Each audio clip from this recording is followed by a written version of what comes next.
Rencana Pemkot Denpasar memberlakukan IMB bersyarat di jalur hijau memang selama ini menuai pro dan kontra di kalangan dewan. Namun menurut anggota DPRD Kota Denpasar, An Agung Ngurah Widiade, untuk saat ini kebijakan tersebut dapat menjadi solusi dalam jangka pendek.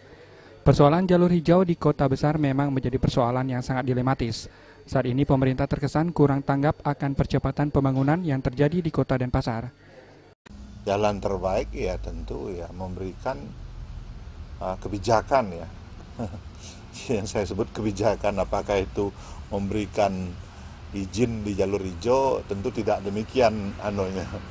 Tetapi kalau memberikan izin di jalur hijau itu kan kalau title-nya seperti itu, ini kan sudah salah.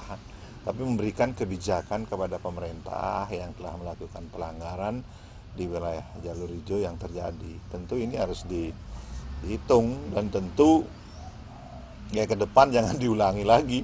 Persoalannya ini kan selalu mengulang-ulang hal yang sama karena seakan-akan ya tidak tegas instansi yang mengawasi. Lebih lanjut, An Agung Ngurah Widiade menyatakan, meski pihaknya memaklumi kebijakan IMB bersyarat tersebut, namun bukan berarti mentoleransi adanya pelanggaran terhadap jalur hijau. Untuk itu, ke depan pemerintah dituntut tegas dalam menetapkan aturan dan pengawasan juga harus lebih ketat.